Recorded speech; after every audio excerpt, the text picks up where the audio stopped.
የቀይ ባህር ጉዳይ ለኢትዮጵያ የህልውና ጉዳይ ነው።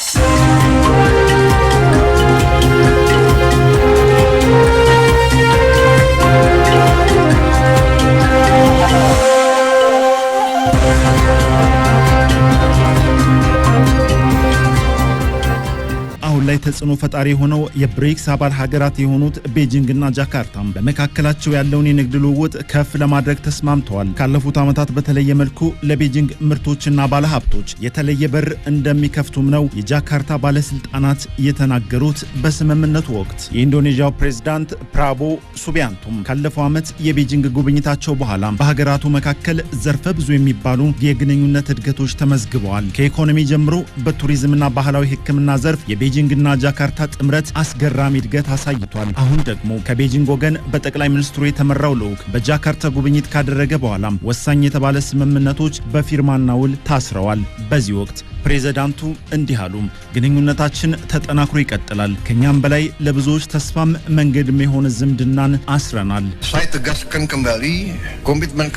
ከቻይና ጋር ያለንን ሁለንተናዊ ግንኙነት ለማጠናከር ያለንን ቁርጠኝነት ስናገር በደስታ ነው። ይህ ግንኙነት ደግሞ ሁላችንም በላይ ለኢሲያና አካባቢው ለመላው ዓለም የሚበጅ ነው። dan bahkan mungkin juga dunia. ቻይናም ከቤልት ኤንድ ሮድ የኢኮኖሚ ፕሮግራም ስራዋ ጀምሮ ከኢንዶኔዥያ ጋር ብርቱ ወዳጅነት የፈጠረች ከዛም በፊት ታሪካዊ መሰረቱ የተጠናከረ ወዳጅነት መኖሩን ያነሱት ደግሞ የቻይናው ጠቅላይ ሚኒስትር ሊ ጂያንግ ናቸው። በተለይም ደግሞ ካለፉት ዓመታት ወዲህ ፉክክሩ በከረረበት የዓለም የንግድ እንቅስቃሴ ላይ ጃካርታ ብርቱ ወዳጃችን ናት። ለዚህም ነው መሰረቱን ያሳመርነው በጽናት ላይ የተመሰረተ ግንኙነት ለማድረግም የተስማማነውም ብለዋል።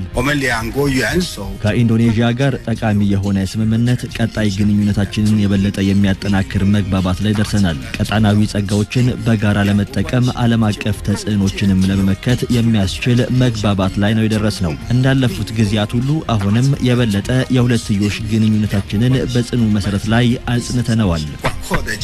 ቀጣናዊ ትብብሮችን ያለምን የንግድ ሚዛን የሚያስጠብቁ ስራዎችን ቻይናም ከወዳጆቿ ጋር ትሰራለች ያሉት ሊ ጂያንግ ከዛሬ ጀምሮ ደግሞ በደቡብ ምስራቅ እስያ የሚያደርጉትን ጉብኝት ቀጥለው ማሌዥያ ገብተው በዚያም ተመሳሳይ ከንግድ ግንኙነት እስከ ባህል ልውውጥ ስምምነት ላይ እንደሚደርሱ ይጠበቃል። ትራምፕ የታሪፍ ፖሊሲያቸውን በተመለከተ ሲናገሩ የታንክና የቴክኖሎጂ ውጤቶችን የሀገር ውስጥ ምርትን ለማስተዋወቅ እንጂ አጀንዳችን የቲሸርቶችና ስኒከሮች ጉዳይ አይደለም ብለዋል። አሜሪካ በአሁኑ ጊዜ የተሻሻለ የጨርቃጨርቅ ኢንዱስትሪ ትኩረቱ አይደለም ብለዋል። ይህን ማለታቸው ደግሞ ከጨርቃጨርቅ ድርጅቶች ብሔራዊ ምክር ቤት ትችት አምጥቷል እየተባለ ነው። ከተመለከትናቸው ጉዳዮች ውስጥ ይጠቀሳል። በሌላ በኩል እንዲሁ ትራምፕ ከአውሮፓ ህብረት ጋር የሚጣለውን ቀረጥ በተመለከተ ለመደራደር ቀነ ገደቡን እስከ ፈረንጆቹ ጁላይ 9 ለማራዘም መስማማታቸውን ቢቢሲ ያስነብቧል። የአውሮፓ ህብረት ኮሚሽን ፕሬዝዳንት ኡርሱላ ፎን ደር ሌየን እሁድ ዕለት ከትራምፕ ጋር ጥሩ የሆነ የስልክ ልውውጥ እንዳደረጉ ከተናገሩ በኋላ ነው የትራምፕን መልእክት የመጣው ተብሏል። በዚሁ የውጭ መረጃችንን በዝርዝር ወደ ተመለከትንበት ጉዳይ እናልፋለን።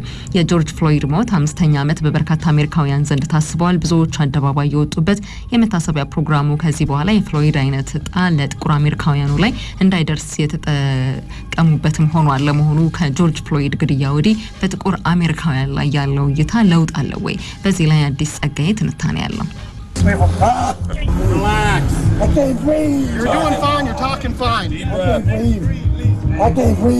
እርሱ መሬት ላይ ተጋድሞ እነርሱ እላው ላይ ሰፍረው በሲቃ ድምፅ መተንፈስ አልቻልኩም ይላል።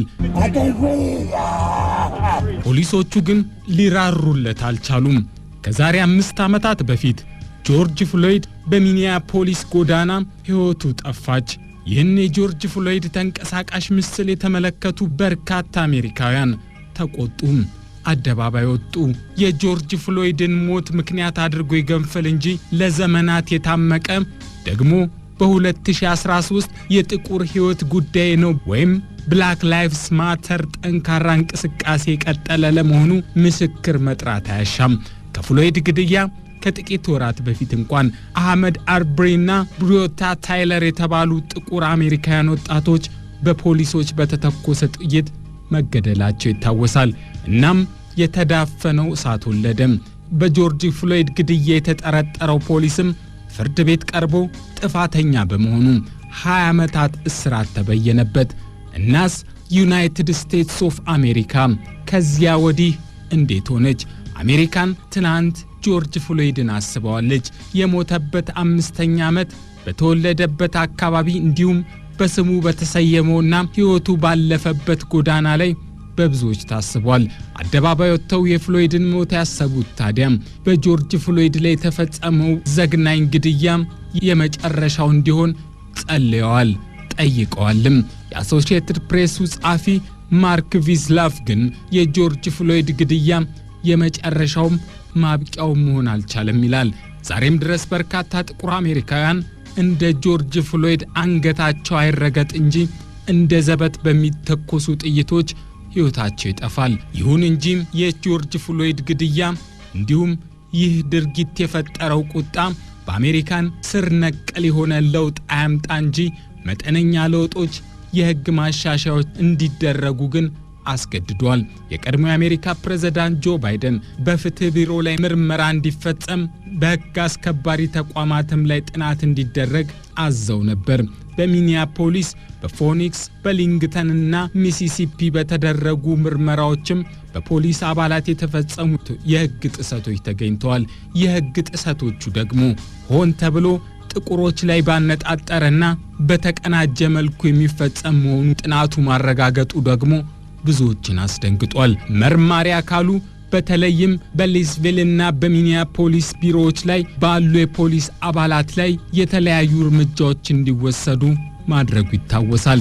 መልሰው እንዲሰለጥኑ፣ ተጠያቂ እንዲሆኑና እንቅስቃሴያቸውን የመከታተል እርምጃዎችም ተላልፈው ነበር።